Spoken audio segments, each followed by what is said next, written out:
Você está correndo, não sabe para onde, só sabe que precisa correr mais rápido do que nunca correu na vida.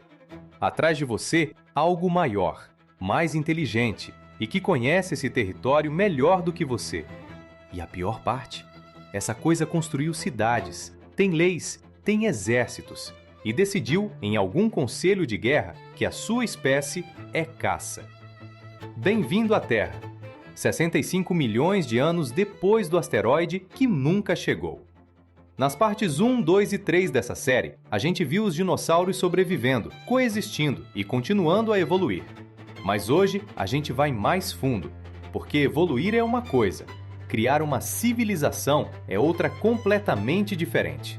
E a espécie que estava mais perto de fazer isso era o Troodon.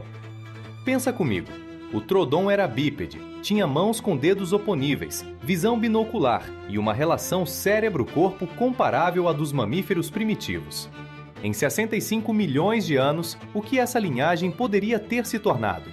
A resposta, cara, é perturbadora. Os paleontólogos chamam essa hipótese de dinossauroide, uma forma evoluída de Troodon com postura completamente ereta, cérebro expandido e mãos capazes de fabricar ferramentas. Não um monstro do Jurassic Park. Algo muito mais perigoso. Algo que pensa. Mas como uma espécie de caçadores se torna uma civilização? A resposta está na caça. Os primeiros avanços tecnológicos do dinossauroide não foram arados ou rodas. Foram armadilhas, redes, pontas de lança de osso afiado. A linguagem deles não nasceu para contar histórias. Nasceu para coordenar emboscadas.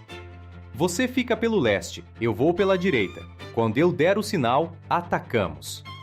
Isso é protocomunicação e é tudo que você precisa para começar uma civilização.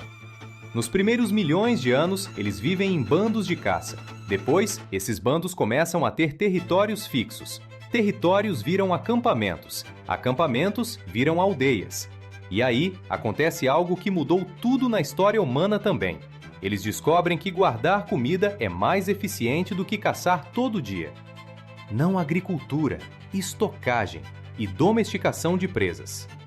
As primeiras fazendas dinossauras não tinham trigo, tinham cercados cheios de animais vivos, mantidos vivos exatamente até o momento em que eram necessários. E é aqui que a gente entra na história. Porque enquanto o dinossauroide estava construindo suas primeiras cidades, os primeiros hominídeos estavam dando seus primeiros passos na savana africana. Pensa no tamanho da diferença. Eles, cidades, linguagem complexa, hierarquias sociais, metalurgia primitiva. Nós, pedras lascadas e tentando não ser comido por tudo ao redor. Não seríamos rivais, seríamos curiosidades. Os primeiros contatos entre hominídeos e o dinossauroide provavelmente foram como os nossos primeiros contatos com grandes primatas. Uma observação, um registro. Pesquisadores dinossauros, sim, eles teriam cientistas, documentando o comportamento dessa espécie bípede estranha que usava sons para se comunicar e carregava gravetos como se fossem algo importante. Basicamente, eles nos tratariam como a gente trata chimpanzés hoje, com curiosidade científica e zero preocupação de longo prazo. Provavelmente tinha um dinossauroide famoso fazendo documentários sobre os primatas sem escamas, ganhando o equivalente ao Nobel deles por descobrir que a gente usava ferramentas rudimentares. Clássico. É aqui que fica perturbador de verdade. Uma civilização que evoluiu de caçadores resolve problemas de recurso como caçadores. Com o crescimento populacional do dinossauroide, a demanda por proteína explodiu.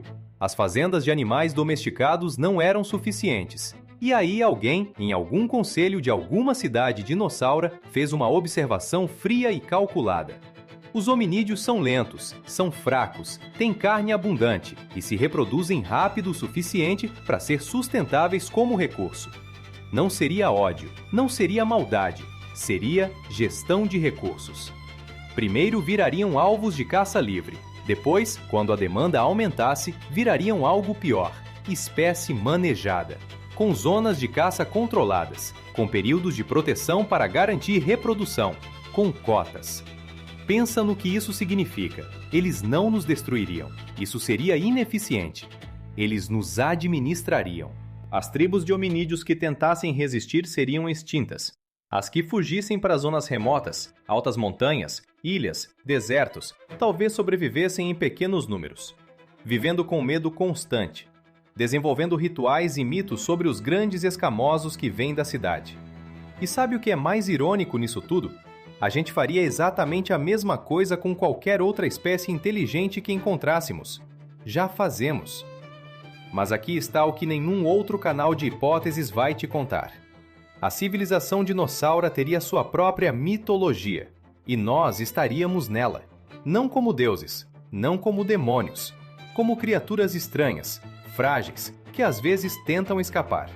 Haveria filósofos dinossauroides debatendo se os hominídeos têm consciência, artistas pintando cenas de caça com humanos nas paredes de templos, poetas descrevendo a estranheza desses animais que parecem quase entender o que está acontecendo.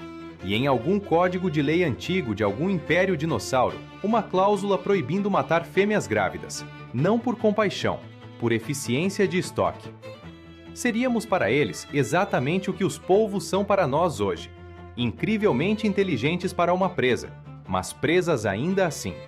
E a pergunta que ficaria sem resposta nos tratados filosóficos deles por milhões de anos: será que eles sofrem?